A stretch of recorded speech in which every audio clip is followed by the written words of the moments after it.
경복궁에서 술판 벌이던 양아치들이 한 여자에게 누나 몸매 죽이네 하며 잘못 건드렸다가 사실은 UDT 특수부대 출신인 여군에게 조직 전체가 잡아먹히는 이야기입니다. 구독과 좋아요를 해주시면 더 좋은 사연으로 보답하겠습니다. 조선 왕조의 심장이었던 경복궁, 그 웅장한 근정전 앞들은 휴일을 맞은 시민들의 평화로운 웃음소리로 가득했다. 따스한 햇살이 수백 년 된 박석 위로 쏟아져 내리고 처마 끝 풍경 소리가 나른한 오후의 정취를 더했다. 대한민국 해군 특수전전단 UDTSEAL 최초의 여군이자 16년간 지옥과 천국을 오가며 전설을 썼던 이서한은 이제 평범한 엄마 강지현으로 살아가고 있었다. 그녀는 7살배기 딸 유나의 작은 손을 잡고 왕이 걷던 어도를 따라 천천히 걷고 있었다. 군복을 벗은 후 그녀가 원했던 것은 오직 하나, 딸과 함께하는 이 평범하고 소중한 일상이었다. 하지만 그 평화는 불청객들의 난입으로 산산조각 났다. 어디서 나타났는지 온몸에 용 문신을 한 조폭 무리 6명이 근정전 월대 위로 버젓이 올라가 술판을 벌이기 시작했다. 그들은 국가의 가장 신성한 공간 중 하나인 그곳에서 담배를 피워대며 연기를 뿜었고 마시다 남은 소주를 아무렇게나 바닥에 쏟아부었다. 고성과 욕설이 오갔고 그들의 저급한 행동에 주변을 지나던 시민들은 눈살을 찌푸리며 황급히 자리를 피했다.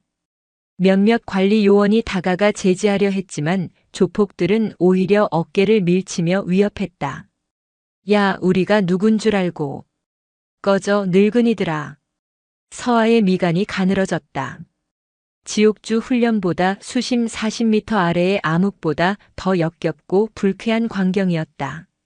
나라를 지키기 위해 청춘을 바쳤던 그녀의 심장 깊숙한 곳에서 오랫동안 잠재워두었던 분노의 불씨가 타오르기 시작했다. 그녀는 유나의 눈을 가리며 조용히 말했다. 유나야, 엄마 잠깐만. 저 아저씨들한테 조용히 해달라고 얘기 좀 하고 올게. 저기 나무 밑에서 꼼짝 말고 기다려. 서하는 조폭 무리에게 다가갔다. 그들은 이제 한복을 곱게 차려입은 젊은 여성 관광객들에게 노골적인 희롱을 시작하고 있었다. 이야, 아가씨들 맵시가 장난 아니네. 이리 와서 오빠들이랑 술 한잔 할까? 여기서 이러시면 안 됩니다. 서하의 목소리는 조용했지만 그 안에 담긴 무게감은 소란스러운 분위기를 순간적으로 얼어붙게 했다. 조폭들의 시선이 일제히 그녀에게로 향했다. 무리의 우두머리로 보이는 남자가 그녀를 위아래로 훑어보며 비열한 웃음을 흘렸다. 어쭈? 이 누님 봐라. 얼굴은 청순한데 몸매는 완전 작품이네. 어디서 반반한 얼굴 믿고 끼어들어? 그는 한 걸음 다가서며 역겨운 추파를 던지기 시작했다. 누님, 우리랑 놀자. 보아하니 외로워 보이는데 오빠들이 밤새 외롭지 않게 해줄게. 그 몸 그냥 놔두기엔 너무 아깝잖아. 안 그래? 그의 불결한 시선이 그녀의 몸을 더듬었다. 그리고는 손을 뻗어 그녀의 어깨를 감싸려 했다. 바로 그 순간이었다. 서하의 눈빛이 변했다. 부드럽고 온화했던 어머니의 눈빛은 사라지고 오직 적의 급소만을 노리는 특수부대원의 냉혹한 살기가 번뜩였다. 그녀의 몸은 말보다 먼저 반응했다. 조폭의 손이 어깨에 닿기 직전 그녀의 손이 번개처럼 솟구쳐 그의 손목을 낚아챘다. 단순한 잡기가 아니었다. UDT에서 배운 인체의 관절과 신경을 파괴하는 급소술이었다. 크악! 남자의 입에서 처절한 비명이 터져나왔다. 그의 손목은 순식간에 기괴한 각도로 꺾여 있었다. 서하는 그대로 그의 팔을 지렛대 삼아 몸을 회전시키며 남자의 거대한 몸을 공중으로 띄웠다. 그리고는 인정사정 없이 경복궁의 박석 바닥으로 내리꽂았다. 쿵! 하는 둔탁한 소리와 함께 그는 먼지를 일으키며 대자로 뻗어버렸다. 이 미친 XE. 남은 조폭들이 경악하며 일제히 서하에게 달려들었다. 하지만 그들의 어설픈 주먹질은 수많은 실전을 거친 서아에게는 어린아이의 재롱처럼 보였다. 그녀는 마치 물처럼 바람처럼 움직였다. 날아드는 주먹을 흘려보내는 동시에 상대의 중심을 무너뜨리고 팔꿈치와 무릎을 이용해 가장 취약한 관절과 명치를 정확하게 가격했다. 타격은 크고 화려하지 않았지만 한 방 한 방이 극도의 효율성과 파괴력을 담고 있었다. 한 조폭이 허리춤에서 단검을 꺼내 휘둘렀다. 주변 시민들의 입에서 비명이 터져 나왔다. 하지만 서아는 눈 하나 깜짝하지 않았다. 그녀는 오히려 칼을 든 상대의 안쪽으로 파고들었다. 칼날이 그녀의 옷깃을 스치는 아슬아슬한 순간 그녀의 손이 상대의 손목과 팔꿈치를 동시에 제압했다. 우두둑. 뼈가 어긋나는 소름 끼치는 소리와 함께 조폭은 단검을 떨어뜨리며 바닥을 굴렀다. 불과 1분도 채 되지 않아 건장한 조폭 대여섯 명은 모두 비명을 지르며 바닥에 나뒹굴고 있었다. 서아는 그 중심에 단 한 번의 흐트러짐도 없이 서 있었다. 그녀는 마지막까지 덤비려던 조폭의 멱살을 움켜쥐고 그의 귓가에 얼음처럼 차가운 목소리로 속삭였다. 여긴 너희 같은 버러지들이 함부로 더럽힐 곳이 아니야. 다시 한번 내 눈에 띄면 그땐 손목으로 안 끝난다. 경복궁의 평화는 잠시 깨졌지만 이내 더 큰 환호성으로 가득 찼다. 서아의 압도적인 위용을 목격한 시민들은 박수갈채를 보냈다. 그녀는 다시 평범한 엄마의 얼굴로 돌아와 눈을 동그랗게 뜨고 자신을 바라보는 유나에게 다가갔다. 유나야, 이제 괜찮아. 우리 아이스크림 먹으러 가자. 하지만 이 사건은 스마트폰 카메라를 통해 순식간에 전국으로 퍼져나갔다. 경복궁의 수호신 조폭 쓸어버린 의문의 여성. 그녀의 정체가 대한민국 최초의 UDT 여군이었다는 사실이 밝혀지자 세상은 그녀를 주목하기 시작했다. 그녀가 원했던 평범한 삶은 그렇게 예고 없이 막을 내리고 있었다. 경복궁 사건은 단순한 해프닝으로 끝나지 않았다. 박선영, 아니, 이제는 세상에 이서아라는 이름으로 더 알려지게 된 그녀의 삶은 송두리째 흔들렸다. 그녀가 운영하던 서울 성북구의 작은 필라테스 스튜디오 앞은 연일 기자들과 유튜버들로 북적였다. UDT 여전사가 가르치는 실전 필라테스. 그 같은 자극적인 문구들이 인터넷을 도배했다. 회원님들께 죄송해서 어쩌죠. 당분간은 수업을 좀 쉬어야 할 것 같아요. 서아는 회원들에게 일일이 문자를 보내며 양해를 구했다. 그녀는 영웅이 되고 싶은 마음이 추호도 없었다. 과도한 관심은 그녀에게 영광의 왕관이 아니라 숨막히는 족쇄일 뿐이었다. 그러던 어느 날 스튜디오로 한 통의 전화가 걸려왔다. 해군 특수전전단 본부가 있는 진해에서 걸려온 전화였다. 수화기 너머에서는 익숙한 목소리가 들려왔다. 그녀의 UDT 시절 직속 상관이었던 김진혁 대령이었다. 이서아 예비역 중사 하나다. 김진혁이다. 뉴스 봤다. 여전하더군. 단결. 오랜만입니다, 대령님. 서아의 목소리가 순간 군인 시절로 돌아갔다. 김 대령은 그녀의 재능을 가장 아꼈던 지휘관이었다. 본론만 하지. 해군 본부에서 널 다시 부르고 싶어 한다. 신설되는 해외 파병 대테러팀 교관으로 파격적인 대우를 약속했다. 내 경험과 능력을 이대로 썩히는 건 국가적인 낭비다. 서아는 잠시 눈을 감았다. 화약 냄새, 피비린내, 그리고 동료들의 함성. 그녀의 청춘이 고스란히 담겨 있는 기억들이었다. 하지만 그녀는 이내 고개를 저었다. 과분한 제안이지만 거절하겠습니다. 제게는 이제 나라보다 더 지켜야 할 소중한 존재가 있습니다. 저는 그냥 유나 엄마로 살고 싶습니다. 그녀의 단호한 대답에 김 대령은 더 이상 권유하지 않았다. 알겠다. 내 인생이니 존중하지. 하지만 기억해둬라. 내가 필요하면 국가는 언제든 널 찾을 거란 걸. 전화가 끊긴 후 서아는 깊은 한숨을 내쉬었다. 과거의 그림자는 생각보다 훨씬 짙고 길었다. 며칠 후 경복궁에서 제압당했던 조폭 무리의 우두머리가 그녀를 찾아왔다. 팔에 깁스를 한 그는 이전의 기세등등한 모습은 온데간데 없이 90도로 허리를 숙이며 사과했다. 합의금이라며 두둑한 돈 봉투를 내밀었다. 하지만 서아는 그 돈을 받지 않았다. 대신 한 가지 제안을 했다. 그 돈 저한테 주지 마시고 좋은 일에 쓰시죠. 예를 들면 여성들을 위한 무료 호신술 강좌 개설 후원금 같은 거. 조폭은 그녀의 당당한 태도에 어안이 벙벙해졌지만 이내 고개를 끄덕일 수밖에 없었다. 그날 이후 서아의 스튜디오는 새로운 국면을 맞았다. 그녀는 강지현의 바디 디자인이라는 간판을 내리고 팀 사이렌 팀 SIREN이라는 이름의 여성 전용 호신술 도장을 열었다. 사이렌은 UDT 시절 적들을 유혹해 파멸로 이끌었던 그녀의 비공식적인 호출보호였다. 소문은 빠르게 퍼져나갔다. UDT 여전사에게 직접 호신술을 배울 수 있다는 사실에 수많은 여성들이 도장으로 몰려들었다. 그녀는 단순한 기술이 아닌 위기 상황에서의 마음가짐과 생존 본능을 일깨우는 법을 가르쳤다. 가장 중요한 건 싸워서 이기는 게 아닙니다. 어떤 상황에서도 살아남는 겁니다. 여러분의 몸은 그 자체로 가장 강력한 무기입니다. 그녀의 가르침은 여성들에게 자신감을 심어주었고 도장은 언제나 활기찬 에너지로 가득 찼다. 서아는 이 새로운 삶에서 점차 안정을 찾아가는 듯 했다.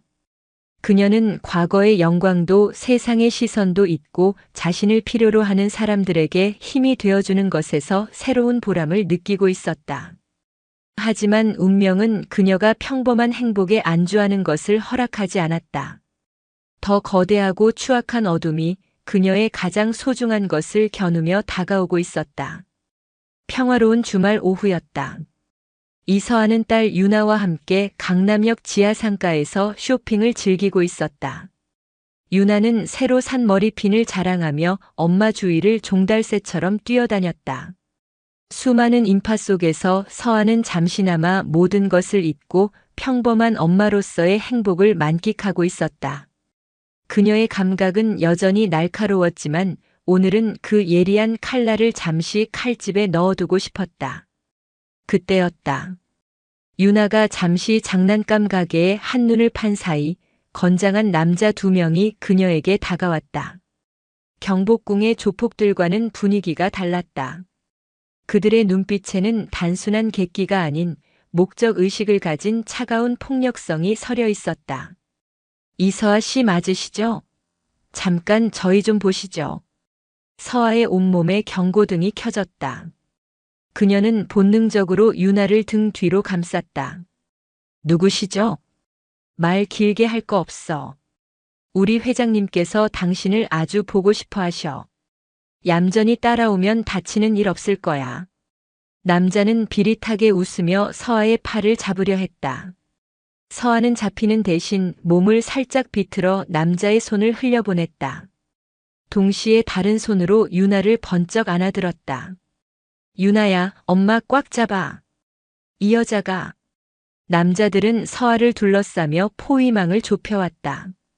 주말에 지하 상가는 인파로 가득했지만 누구도 선뜻 나서지 못했다.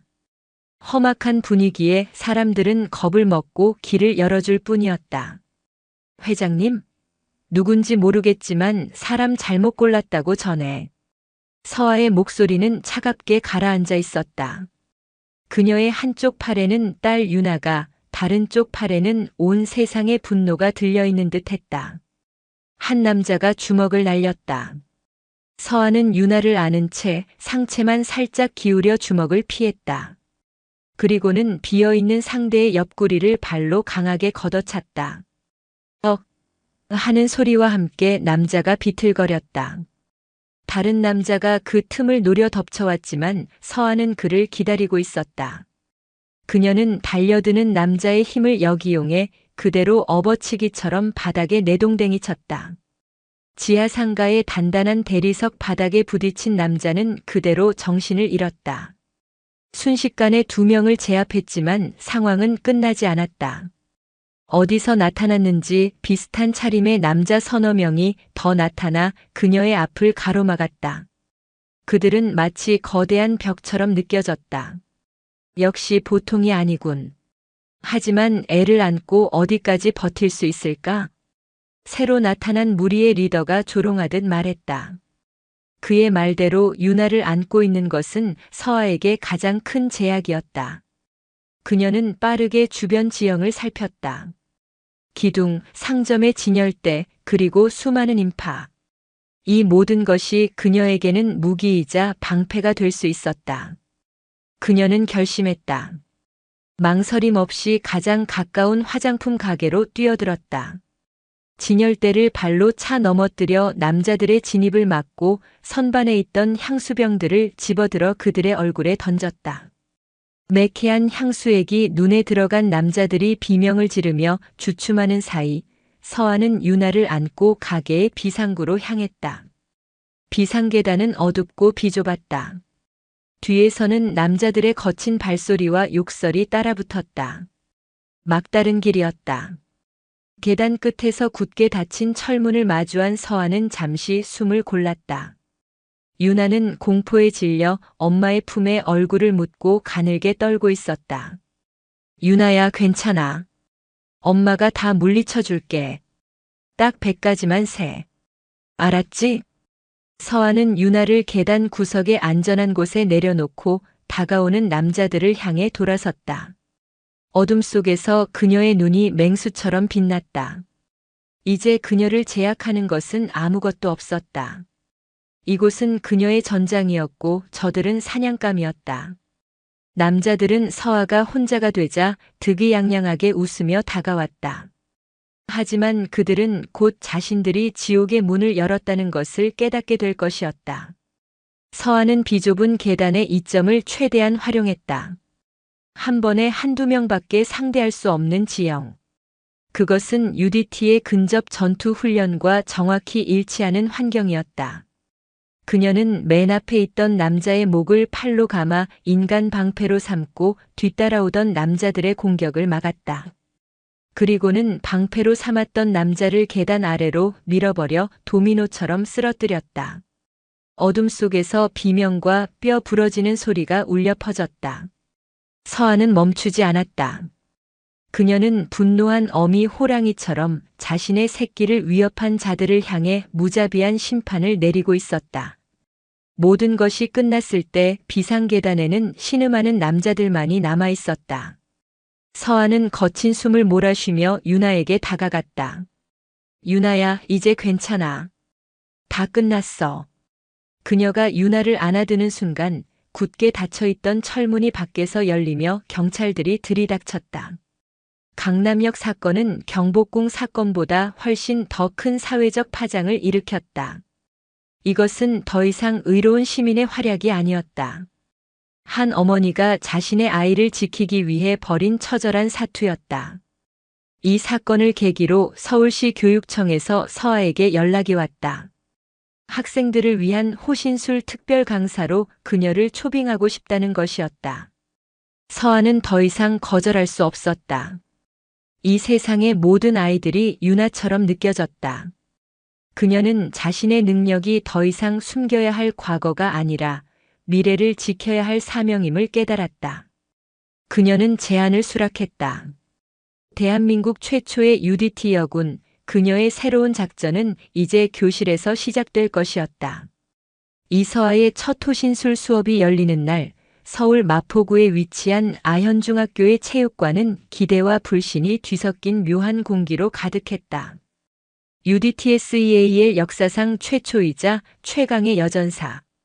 TV와 인터넷을 도배했던 그녀의 활약상에 학생들은 경외감을 느끼면서도 한편으로는 정말 저 가녀린 여자가?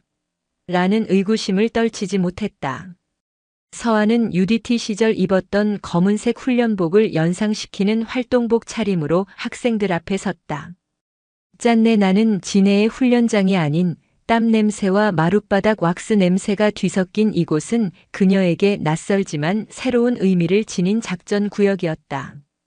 반갑습니다. 오늘부터 여러분의 생존을 책임질 교관 이서아입니다. 교관. 그녀는 스스로를 선생님이 아닌 교관이라 칭했다. 그 한마디에 학생들의 눈빛이 달라졌다. 하지만 모두가 그런 것은 아니었다. 체육관 맨 뒤편 이 학교의 짱으로 군림하는 축구부 주장 최민준과 그의 무리는 팔짱을 낀 채 노골적으로 비웃음을 흘리고 있었다. 생존? 장난하나. 그냥 요가나 가르치시지 그래. 민준의 비아냥거림이 들릴 듯 말 듯 체육관에 퍼졌다. 서아의 시선이 조용히 민준에게 향했다. 그녀는 수많은 전장에서 아군과 적군을 구분해왔다. 지금 이 교실이라는 공간에도 비협조적인 아군 혹은 잠재적인 위험 요소가 존재했다. 그녀는 먼저 그 위험 요소를 통제해야 했다. 호신술은 싸움 기술이 아닙니다. 살아남는 기술입니다. UDT의 제1원칙은 임무 완수 그리고 생존입니다. 여러분의 임무는 안전하게 집으로 돌아가는 것입니다. 그러기 위해선 첫째도 둘째도 생존해야 합니다. 그녀는 싸움의 기술이 아닌 위험을 감지하는 법부터 가르치기 시작했다. 시야를 넓게 쓰는 법, 상대의 미세한 표정과 몸짓을 읽는 법, 위험한 장소를 본능적으로 피하는 법. 모두 그녀가 수많은 작전 지역에서 목숨을 걸고 체득한 것들이었다. 하지만 민주는 계속해서 수업 분위기를 망쳤다. 대놓고 하품을 하거나 친구들과 떠들며 산만하게 굴었다. 거기 축구부 학생. 서아가 민준을 지목했다. 체격이 좋군요. 앞으로 나와서 시범 조교 역할 좀 해주시죠. 민준은 기다렸다는 듯이 어깨를 으쓱하며 앞으로 나섰다. 그의 친구들이 환호성을 질렀다. 민준은 서아보다 머리 하나는 더 컸고 다부진 근육질의 몸은 위압감을 풍겼다. 제가 지금부터 여러분의 손목을 강하게 잡을 겁니다. 시범을 보여주세요, 선생님. 민준은 말과 동시에 선생님이라는 단어에 힘을 주며 서아의 가느다란 손목을 우악스럽게 움켜쥐었다. 단순한 시범이 아니었다. 남성적인 힘으로 그녀를 제압해 망신을 주려는 명백한 의도가 담겨 있었다. 체육관의 모든 소음이 멎었다. 서아는 아무 말 없이 자신을 내려다보는 민준의 오만한 눈을 응시했다. 그리고 다음 순간 그녀는 힘으로 저항하는 대신 오히려 잡힌 손목을 민준의 가슴 쪽으로 밀어 넣었다. 상대의 힘에 맞서는 것이 아니라 그 힘의 중심을 파고드는 UDT 근접 전투 기술이었다. 민준은 순간 당황하여 중심이 앞으로 쏠렸다. 바로 그 찰나의 순간 서아의 다른 손이 그의 팔꿈치 아래 신경 다발이 지나는 급소를 정확하게 움켜쥐었다. 크역. 민준의 입에서 비명조차 되지 못하는 신음이 터져나왔다. 팔 전체에 전기가 흐르는 듯한 극심한 고통에 그가 서아의 손목을 잡았던 손에 힘이 풀렸다. 서아는 그 틈을 놓치지 않고 몸을 회전시키며 그의 팔을 꺾어등 뒤로 넘겼다. 거대한 민준의 몸이 속수무책으로 끌려와 그녀의 등 뒤에 무릎을 꿇었다. 모든 것이 단 2초 만에 벌어진 일이었다. 힘의 차이는 기술과 전술로 극복하는 겁니다. 상대가 강할수록 그 힘을 역이용하면 더 쉽게 무너뜨릴 수 있죠. 서아가 민준의 팔을 놓아주자 그는 충격과 고통, 그리고 창피함으로 벌개진 얼굴을 들지 못한 채 자리로 돌아갔다. 그 누구도 더 이상 서아의 수업을 장난으로 여기지 않았다. 교실이라는 작전 구역은 완벽하게 통제되었다. 수업이 끝나고 모두가 돌아간 체육관에 한 여학생이 홀로 남아 서성이고 있었다. 민준 무리에게 오랫동안 괴롭힘을 당해온 박혜진이었다. 그녀는 작은 목소리로 서아에게 물었다. 교관님, 저 같은 애도 정말 강해질 수 있을까요? 혜진의 떨리는 눈빛 속에서 서아는 과거 UDT 훈련 시절의 자기 자신을 보았다. 남자들 사이에서 유일한 여자라는 이유로 수많은 멸시와 한계에 부딪혔던 날들. 그녀는 혜진의 어깨를 부드럽게 감싸 안았다. 너는 약한 게 아니야. 두려운 거지. UDT에서도 가장 먼저 배우는 건 두려움을 통제하는 법이다. 내가 가르쳐 줄게. 내 안의 잠재력을 폭발시키는 법을. 서아는 혜진을 자신의 첫 번째 팀원으로 삼기로 결심했다. 하지만 그녀는 아직 알지 못했다. 혜진을 괴롭히는 학교 폭력의 배후에 강남역에서 자신을 위협했던 그 추악한 그림자가 훨씬 더 깊고 어둡게 드리워져 있다는 사실을. 이서아의 호신술 수업은 아현중학교에 작은 혁명을 일으켰다. 특히 박혜진의 변화는 놀라웠다. 그녀는 더 이상 최민준 무리의 그림자에도 움츠러들지 않았다. 서아가 가르쳐준 대로 어깨를 펴고 당당하게 그들의 눈을 마주했다. 교내에서는 민준도 서아의 존재를 의식해 혜진을 함부로 건드리지 못했다. 모든 것이 제자리를 찾아가는 것처럼 보였다. 하지만 거대한 악은 보이지 않는 곳에서 파도처럼 밀려오고 있었다. 어느 날 저녁 서아는 팀 사이렌 도장 마감을 준비하고 있었다. 그때 혜진에게서 전화가 걸려왔다. 수화기 너머로 들려오는 혜진의 목소리는 공포 그 자체였다. 교관님, 저 좀 살려주세요. 민준이 오빠가 어떤 아저씨들한테 끌려갔어요. 서아의 심장이 차갑게 식었다. 진정하고 똑바로 말해봐. 어디야 거기가. 혜진은 울먹이며 겨우 위치를 설명했다. 하교 후 민준이 자신을 불러내 사과하려던 중 갑자기 나타난 검은 승합차에서 내린 남자들에게 민준이 강제로 끌려갔다는 것이었다. 장소는 연남동의 한적한 공원 근처였다. 서아는 즉시 도장 문을 잠그고 차에 시동을 걸었다. 단순한 학교 폭력 문제가 아니었다. 강남역에서 자신을 공격했던 자들과 연관되어 있을 가능성이 높았다. UDT 시절 그녀의 머릿속에 각인된 최악의 시나리오 분석 능력이 작동하기 시작했다. 이것은 경고일 수 있었다. 자신에게 협력하는 아이를 본보기로 삼아 자신을 압박하려는 비열한 수법. 서아는 연남동으로 향하며 UDT 시절 동기였던 경찰청 특수수사과 소속 한정훈 경감에게 전화를 걸었다. 나야. 비공식적으로 부탁 하나만 하자. 연남동 공원 일대 CCTV, 지금부터 5분 전까지 검은색 승합차 동선 좀 따라가 줘. 급하다. 연남동 공원에 도착했을 때 그곳에는 겁에 질려 웅크리고 있는 혜진만이 남아 있었다. 서아는 혜진을 자신의 차에 태워 안심시킨 뒤 한 경감의 연락을 기다렸다. 잠시 후 한 경감에게서 문자가 도착했다. 차량 홍대 입구역 근처 폐극장 건물 지하주차장으로 진입. 이후 움직임 없음. 조심해라 서아. 그놈들 보통 양아치들이 아니야. 최근 급부상하고 있는 신흥 조직 흑조회의 말단들로 보인다. 흑조회. 검은 파도. 이름부터가 불길했다. 서아는 망설이지 않았다. 그녀는 혜진에게 절대 차에서 내리지 말라고 신신당부한 뒤 폐극장으로 향했다. 낡고 음산한 건물 주변을 돌며 그녀는 내부로 진입할 가장 안전하고 은밀한 경로를 찾았다. UDT의 침투 훈련은 도시의 어떤 건물이라도 작전 지역으로 바꿀 수 있는 능력을 그녀에게 부여했다. 그녀는 건물 뒤편의 낡은 비상계단을 통해 소리 없이 안으로 들어갔다. 먼지 쌓인 복도를 지나 지하로 향하는 계단에 다다랐을 때 아래층에서 남자들의 고함 소리와 최민준의 희미한 비명 소리가 들려왔다. 서아는 신발을 벗어들었다. 맨발로 차가운 콘크리트 바닥을 딛는 감각이 오히려 그녀의 신경을 더욱 곤두서게 했다. 지하 주차장은 희미한 비상등 불빛만이 어둠을 밝히고 있었다. 그 중앙에서 대여섯 명의 남자들이 최민준을 둘러싸고 무자비하게 폭행하고 있었다.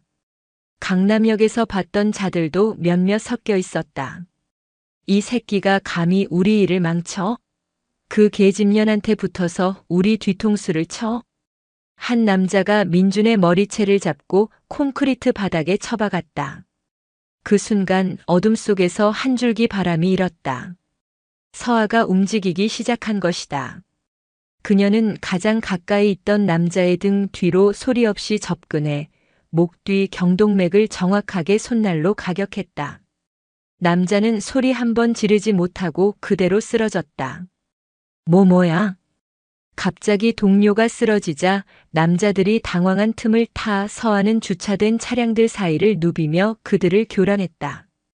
그녀는 어둠 그 자체가 되어 나타났다가 사라지기를 반복하며 한 명씩 차례로 무력화시켰다. UDT의 대테러 훈련은 제한된 공간에서의 다수와의 전투에 특화되어 있었다. 그 여자다. 강남역 그 계집년이야. 마침내 그들이 서아의 존재를 알아차렸을 때 남은 것은 두목격인 남자와 두 명의 부하뿐이었다. 그들은 겁에 질려 쓰러져 있는 최민준을 인질 삼아 칼을 목에 들이댔다. 꼼짝 마. 한 발짝이라도 더 움직이면 이 새끼 모가지 따버린다. 서아는 그 자리에 멈춰 섰다. 어둠 속에서 그녀의 얼굴은 보이지 않았지만 남자들은 온몸으로 느껴지는 살기에 숨이 막힐 지경이었다. 그때 서아가 입을 열었다. 그녀의 목소리는 차갑고 조용했지만 지하 주차장 전체를 울리는 듯 했다. 인지를 잡는 건 너희가 할 수 있는 마지막 실수다. 말이 끝나기 무섭게 서아는 바닥에 있던 작은 돌멩이를 발로 걷어찼다. 돌멩이는 포물선을 그리며 날아가 인질범의 뒤편에 있던 쇠 파이프를 때렸다. 쨍! 하는 날카로운 소리에 남자들의 시선이 순간 그쪽으로 향했다. 단 0.5초의 빈틈. 서아에게는 영원과도 같은 시간이었다. 그녀는 스프링처럼 튀어나가 세 걸음 만에 거리를 좁혔다. 그리고는 인질범의 칼든 손목을 꺾어 비틀고 그대로 그의 몸을 방패 삼아 남은 두 명에게 돌진했다. 비명과 고함이 뒤섞인 혼돈 속에서 서아는 마치 폭풍의 눈처럼 고요하고 정확하게 움직였다. 모든 것이 끝났을 때 서아는 피투성이가 된 채 쓰러져 있는 최민준에게 다가갔다. 민준은 공포와 경외가 뒤섞인 눈으로 그녀를 바라보았다. 왜 저를 구해주신 거예요? 전 그냥 쓰레기인데. 넌 쓰레기가 아니야. 잘못된 선택을 했을 뿐이지. UDT에서는 말이야, 아무리 깊은 바닷속에 빠져도 숨이 붙어있는 한 포기하지 않아. 너도 아직 늦지 않았어. 서아는 민준을 부축해 일으켰다. 이 사건을 계기로 그녀는 흑조회라는 조직이 단순한 폭력 집단을 넘어 청소년들을 범죄의 세계로 끌어들이는 거대한 네트워크라는 사실을 확신하게 되었다. 그리고 그 네트워크의 중심이 자신을 향하고 있다는 것도. 이것은 더 이상 피할 수 없는 전쟁이었다. 최민준 구출 사건 이후 이서아는 잠시 숨을 골랐다. 흑조회는 한동안 잠잠했지만 이것이 폭풍 전의 고요라는 것을 그녀는 본능적으로 알고 있었다. 그녀는 한정훈 경감과 비밀리에 연락하며 흑조회에 대한 정보를 수집하는 한편 최민준과 박혜진을 포함한 팀 사이렌의 아이들을 보호하는 데 집중했다. 민준은 이 사건을 계기로 완전히 다른 사람이 되었다. 그는 서아를 절대적으로 따르며 그녀의 든든한 조력자 역할을 자처했다. 예상대로 흑조회의 반격은 가장 비열하고 잔인한 방식으로 시작되었다. 그들은 서아를 직접 공격하는 대신 그녀의 새로운 삶의 터전인 팀 사이렌을 목표로 삼았다. 어느 날 새벽 서아는 도장에 화재가 발생했다는 연락을 받고 미친 듯이 달려갔다. 도장은 이미 시커먼 연기에 휩싸여 있었다. 소방관들의 필사적인 노력에도 불구하고 그녀와 아이들의 땀과 추억이 담긴 공간은 잿더미로 변해버렸다. 화재 현장에서 발견된 인화물질. 명백한 방화였다. 그리고 잿더미 속에서 반쯤 타다 남은 협박 편지가 발견되었다. 내 소중한 것들이 하나씩 사라지는 걸 즐겨라. 다음은 내 딸이다. 편지를 읽는 순간 서아의 눈에서 모든 감정이 사라졌다. 남은 것은 오직 얼음 같은 분노와 강철 같은 결의뿐이었다. 그들은 선을 넘었다. 아이들의 꿈이 담긴 공간을 불태우고 그녀의 목숨과도 같은 딸을 입에 올렸다. 방언은 끝났다. 이제부터는 오직 응징뿐이었다. 그녀는 곧바로 유나를 진해에 있는 은퇴한 UDT 선배의 집으로 보냈다. 세상과 단절된 안전한 곳이었다. 그리고 자신은 전쟁 준비를 시작했다. 그녀는 불타버린 도장 지하 유일하게 피해가 적었던 창고에 임시 지휘소를 차렸다. 한정훈 경감이 보내온 흑조회의 조직도와 관련 자료들이 벽을 가득 메웠다. 그녀는 밤을 새워 자료를 분석하며 적의 심장부로 파고들 계획을 세웠다. 서아야, 너 혼자서는 위험해. 정식으로 수사팀을 꾸려서. 아니, 이건 경찰이 개입할 수 있는 싸움이 아니야. 놈들은 법을 비웃는 놈들이고 그들 방식대로 상대해줘야 해. 이건 UDT 이서아의 마지막 작전이다. 서아는 흑조회의 자금줄을 역추적했다. 그들의 돈은 여러 개의 대포 통장을 거쳐 최종적으로 용산 전자상가에 위치한 한 대형 유통업체로 흘러들어가고 있었다. 그곳은 흑조회의 위장 사업체이자 서울 서부 지역의 작전 본부였다. 서아의 목표는 그곳을 급습하여 자금 흐름과 관련된 핵심 증거를 확보하고 지역 책임자를 생포하는 것이었다. 작전 당일 밤 서아는 온몸을 검은색으로 감쌌다. 얼굴에는 위장 크림까지 발랐다. 그녀의 손에는 총 대신 비살 상용으로 개조한 고압 전류 충격기와 강력한 섬광탄이 들려 있었다. 그녀는 용산 전자상가의 거대한 상가 건물 옥상을 통해 목표 지점으로 접근했다. UDT 시절 해상 플랫폼과 적의 선박에 침투하던 경험이 도시의 빌딩 숲에서 되살아났다. 그녀는 로프 하나에 의지해 건물 외벽을 타고 내려와 흑조의 사무실의 창문을 통해 소리 없이 내부로 잠입했다. 사무실 안에는 10여 명의 조직원들이 돈을 세거나 컴퓨터로 무언가를 작업하고 있었다. 서아는 어둠 속에서 그들의 동태를 살피며 최적의 공격 타이밍을 기다렸다. 지역 책임자로 보이는 남자가 금고를 여는 순간 서아는 움직였다. 그녀는 사무실 중앙으로 섬광탄을 던져 넣었다. 펑 하는 굉음과 함께 터져나온 눈부신 빛의 조직원들은 순간적으로 시력과 방향 감각을 잃었다. 으악! 내 눈! 혼란 속으로 서아는 검은 폭풍처럼 뛰어들었다. 그녀의 움직임은 잔혹할 정도로 효율적이었다. 한치의 망설임도 없는 타격이 조직원들의 급소를 정확하게 가격했다. 비명과 고통스러운 신음이 사무실을 가득 메웠지만 그 누구도 그녀의 옷깃조차 스치지 못했다. 마지막으로 남은 지역 책임자가 권총을 꺼내려 했지만 이미 서아의 손이 그의 손목을 꺾고 있었다. 그녀는 남자를 제압한 뒤 그의 입에 재갈을 물리고 손발을 묶었다. 그리고는 금고 안에 있던 비밀 장부와 컴퓨터 하드디스크를 모두 챙겼다. 그녀가 모든 것을 끝내고 사무실을 빠져나가려 할 때 제압당했던 책임자의 휴대폰이 울리기 시작했다. 발신자 이름은 회장님이었다. 서아는 잠시 망설이다가 음성 변조 어플을 켠 채 전화를 받았다. 처리했습니다.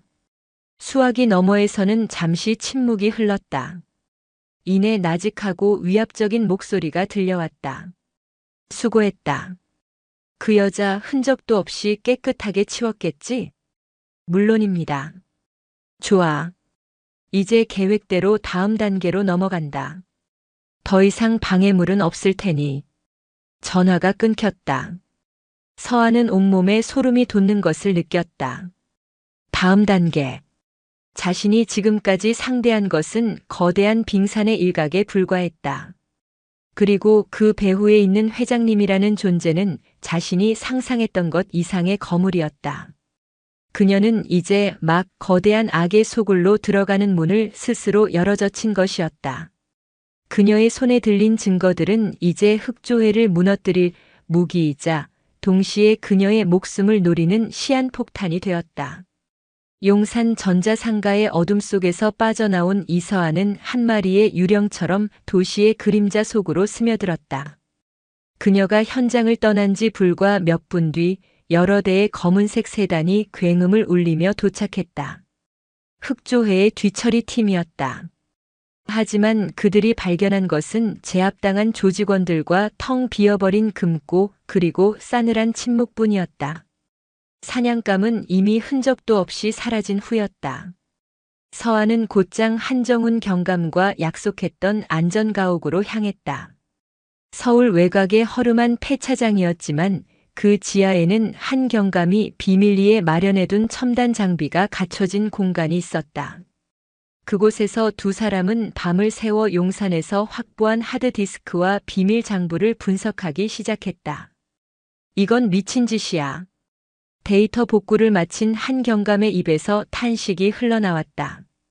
컴퓨터 속에는 흑조회의 추악한 실체가 고스란히 담겨 있었다. 그들은 단순한 폭력 조직이 아니었다. 강남의 부동산과 유망 IT 기업에 투자하는 합법적인 자금 세탁 시스템을 갖추고 있었고 여러 개의 유령 회사를 통해 막대한 검은 돈을 굴리고 있었다. 그리고 마침내 다음 단계의 실체가 드러났다. 그것은 블루드림이라 명명된 신종 마약 유통 계획이었다. 기존 마약보다 중독성은 수십 배 강하지만 초기에는 평범한 에너지 드링크처럼 보이는 이 신종 마약은 청소년들을 주된 타겟으로 하고 있었다. 최민준과 박혜진이 다니던 학교를 시작으로 서울 시내의 모든 중고등학교에 이 마약을 유통시켜 10대들을 중독시키고 그들을 통해 판매망을 장악하려는 전대미문이 범죄 계획이었다. 학교 폭력은 그 유통망을 확보하기 위한 사전 작업에 불과했다. 이 모든 걸 지휘하는 회장이란 놈 대체 누구지? 서아의 목소리에 분노가 서렸다. 한 경감은 암호화된 자금 흐름의 최종 목적지를 추적했다. 그리고 마침내 하나의 이름을 발견했다. KC 이노베스트. 테헤랄로에 위치한 대한민국에서 가장 촉망받는 벤처 캐피탈 회사였다. 그리고 그 회사의 대표 오강철 회장. 언론에 비친 그는 자수성가한 신화이자 청년들의 우상이었다. 하지만 그 가면 뒤에 숨겨진 진짜 얼굴은 도시의 미래를 좀먹는 악마였다. 바로 그 시각 테헤랄로의 KC 이노베스트 펜트하우스에서 오강철은 용산 기지가 습격당했다는 보고를 받고 있었다. 그는 분노하는 대신 흥미롭다는 듯 입꼬리를 올렸다. 이서아 UDT 최초의 여자라. 재미있군. 내 왕국에 감히 흠집을 내. 그는 비서에게 명령했다. 언론에 풀어. UDT 출신 여성이 사적인 복수심에 눈이 멀어 폭력을 일삼는다고. 불법 무기 소지, 민간인 사찰, 모든 죄목을 다 갖다 붙여. 경찰 내부에도 압력을 넣어. 그녀를 전국에 지명수배 내려. 영웅에서 범죄자로 추락하는 건 한순간이야. 다음 날 세상의 여론은 180도 뒤집혔다. 경복궁의 영웅, 알고 보니 통제불능의 폭력주의자. 전직 특수부대원의 위험한 단독 행동, 이대로 괜찮은가? 언론은 오강철이 흘린 정보들을 받았으며 그녀를 비난하기 시작했다. 한정훈 경감에게는 상부로부터 당장 이서아를 체포하라는 압력이 쏟아졌다. 서아는 하루아침에 국가의 영웅에서 쫓기는 신세의 도망자가 되었다. 이제 어떻게 할 거지? 안전가옥에서 뉴스를 보던 한 경감이 초조하게 물었다. 서아는 벽에 붙은 서울 지도를 말없이 응시하고 있었다. 그녀의 눈은 단 한 곳, 강남의 심장부에 우뚝 솟은 KC 이노베스트 타워에 고정되어 있었다. 그녀의 눈빛은 더 이상 쫓기는 자의 불안함이 아니었다. 목표를 정한 사냥꾼의 집요하고 차가운 빛이었다. 숨바꼭질은 끝났어. 이제 내가 사냥에 나설 차례야. 그녀는 지도 위에 꽂혀있던 흑조회의 조직도 핀을 뽑아 KC 이노베스트 타워의 사진 정중앙에 내리꽂았다. 이제 전쟁은 시작되었다. 그녀는 더 이상 자신의 명예나 평화를 위해 싸우는 것이 아니었다. 이 도시의 아이들과 미래를 지키기 위해 악의 심장부로 직접 걸어 들어가기로 결심했다. KC 이노베스트 타워는 강남 테헤란로의 밤을 밝히는 거대한 강철의 성체였다. 오강철이라는 악마가 도사리고 있는 호랑이 굴. 이서한은 그곳을 무너뜨리기 위한 치밀한 작전 계획을 세우기 시작했다. UDT 시절 적국의 핵시설이나 군사기지에 침투하던 경험을 되살려 그녀는 도시 한복판의 초고층 빌딩을 자신의 새로운 작전 구역으로 분석했다. 그녀는 며칠 동안 빌딩 주변을 맴돌며 정보를 수집했다. 새벽에는 환경미화원으로, 낮에는 음식 배달원으로, 저녁에는 근처의 직장인으로. 완벽한 위장을 통해 그녀는 건물의 보안 시스템, 경비 교대 시간, 직원들의 동선, 심지어 폐기물 수거 차량의 이동 경로까지 모든 것을 머릿속에 데이터베이스화했다. 한정훈 경감은 위험을 무릅쓰고 내부 도면과 보안 시스템의 약점을 그녀에게 전달해 주었다. 작전 디으데이. 서한은 빌딩의 지하 주차장을 통해 침투를 시작했다. 그녀는 심야 폐기물 수거 업체 직원으로 위장해 자연스럽게 보안 검색대를 통과했다. 그녀의 손에 들린 청소 카트 안에는 쓰레기 대신 직접 개조한 각종 비살상 특수 장비들이 숨겨져 있었다. 그녀의 1차 목표는 중앙통제실이었다. 그녀는 서비스 엘리베이터와 환풍구를 이용해 거대한 빌딩의 신경망을 따라 유령처럼 움직였다. 수십 개의 CCTV, 적외선 감지기, 동작 센서, 첨단 보안 장비들이 촘촘하게 얽혀 있었지만 그 모든 것은 교범에 나오는 예상 가능한 위협일 뿐이었다. 그녀는 시스템의 허점을 파고들며 단 한 번의 경보도 울리지 않고 중앙통제실 문 앞에 도착했다. 통제실 안에는 2명의 보안 요원이 있었다.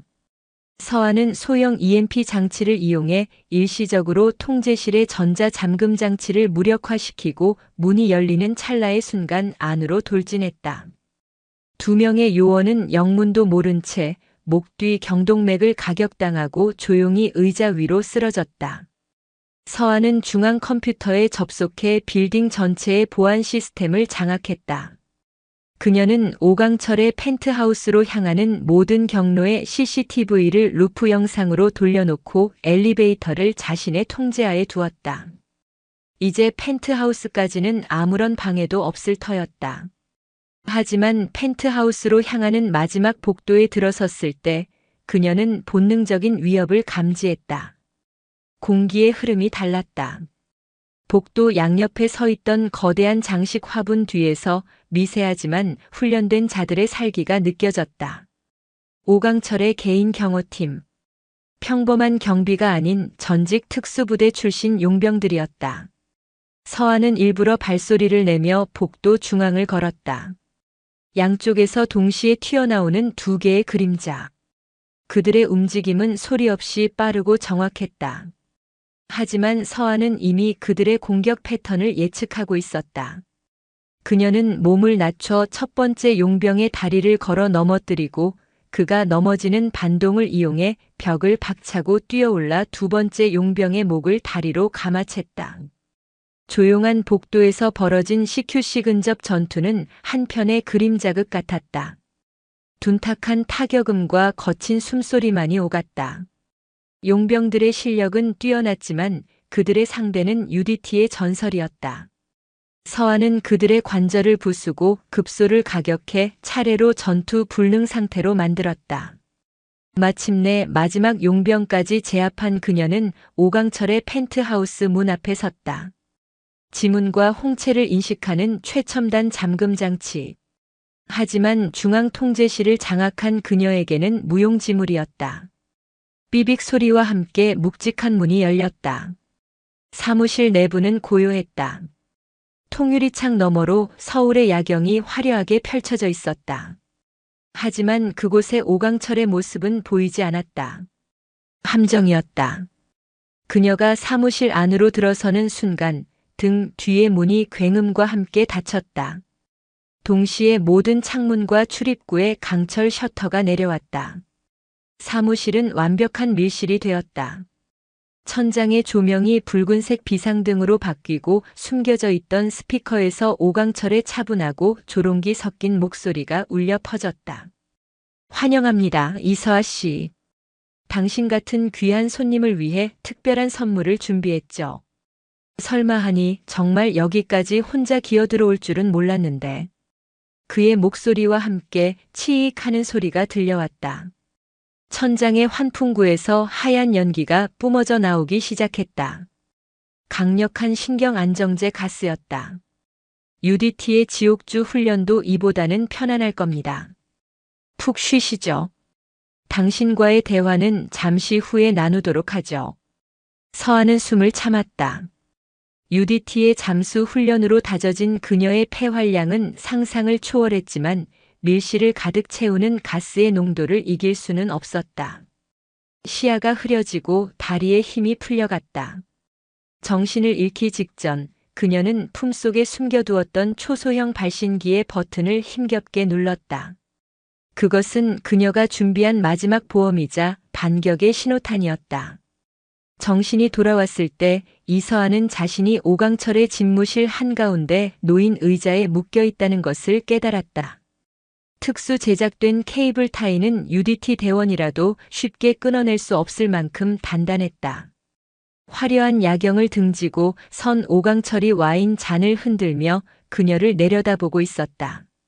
그의 얼굴에는 모든 것을 지배하는 자의 오만함이 가득했다. 정신이 좀 드시오, 이서아 씨. 당신의 능력은 정말 놀랍군. 내 밑에서 일했다면 아마 최고의 자리에 올랐을 텐데. 쓰레기 밑에서 일할 생각은 없다. 서아의 목소리는 잠겨 있었지만 그 안의 경멸감은 날카로웠다. 오강철은 껄껄 웃었다. 아직도 정의의 사도 놀이가 하고 싶은가? 좋아. 그럼 당신이 지키려는 것들이 얼마나 하찮고 부서지기 쉬운지 보여주지. 그는 리모컨을 눌러 벽면에 거대한 스크린을 켰다. 화면에 나타난 것은 진해의 한적한 시골집 마당에서 천진난만하게 뛰어놀고 있는 딸 유나의 모습이었다. 실시간으로 전송되는 영상이었다. 아름다운 풍경이지. 내 사람들이 저 집에서 불과 1km 떨어진 곳에서 대기 중이야. 내 전화 한 통이면 저 평화로운 풍경은 5분 안에 지옥으로 변할 수 있어. 오강철의 목소리가 뱀처럼 서아의 귓속을 파고들었다. 선택은 당신이 하는 거야. 내게 충성을 맹세하고 내게가 되어라. 그럼 당신과 당신 딸은 평생 부귀영화를 누리게 해주지. 거절한다면 당신은 저 스크린을 통해 딸의 마지막을 생중계로 감상하게 될 거다. 그것은 인간이 할 수 있는 가장 잔인한 협박이었다. 서아의 심장이 얼어붙는 듯 했다. 하지만 그녀의 눈빛은 흔들리지 않았다. 오히려 더 차갑고 더 깊은 심연의 분노로 이글거렸다. 넌 내가 무슨 짓을 했는지 곧 후회하게 될 거다. 아직도 허세를. 오강철이 비웃으며 전화를 들려는 순간이었다. 서아가 묶여있던 의자 등받이에서 삐하는 희미한 전자음이 울렸다. 그녀가 정신을 잃기 전 눌렀던 발신기. 그것은 단순한 조난 신호가 아니었다. 그녀의 심박수와 연동되어 특정 패턴의 위험 신호를 두 곳으로 동시에 송신하는 특수 장비였다. 그리고 지금 그녀의 분노가 심박수를 최고조로 끌어올리며 마지막 신호를 보낸 것이었다. 동시 시각 진해. 유나가 머물고 있던 시골집 주변의 숲속에 위장 텐트를 치고 있던 해군 특수전전단 작전팀에게 비상신호가 수신되었다. 김진혁 대령은 서아의 부탁을 받고 공식적인 허가 없이 최정예 대원들을 비공식 훈련 명목으로 파견해 놓은 상태였다. 코드 블랙 사이렌 발령. 목표 지점 알파. 적 섬멸.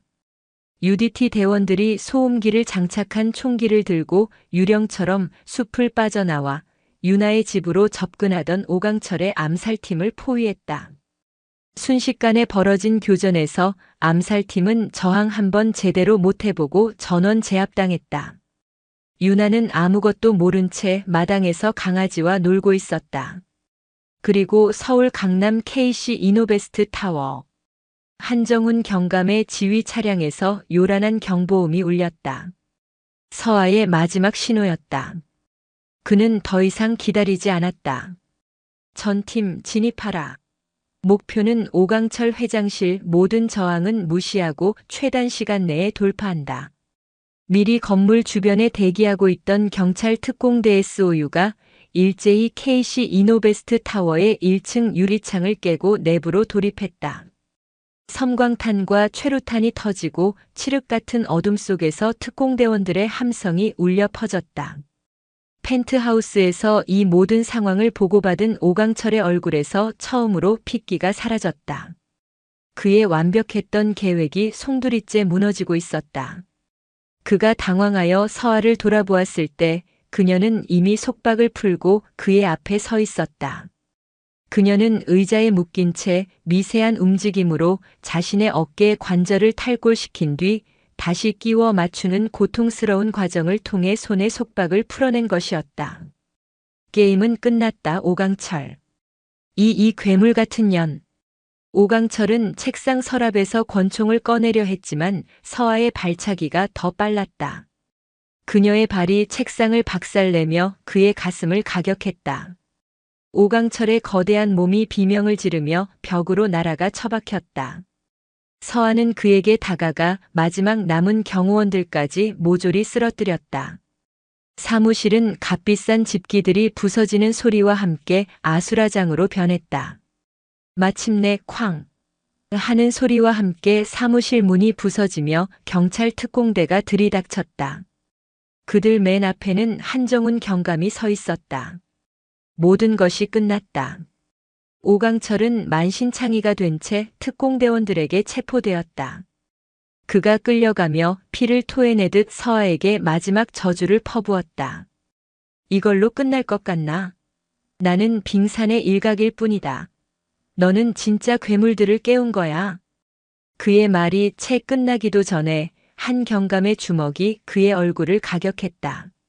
서아는 부서진 통유리창 앞에 서서 서울의 야경을 내려다보았다. 승리했다. 하지만 마음은 무겁게 가라앉아 있었다.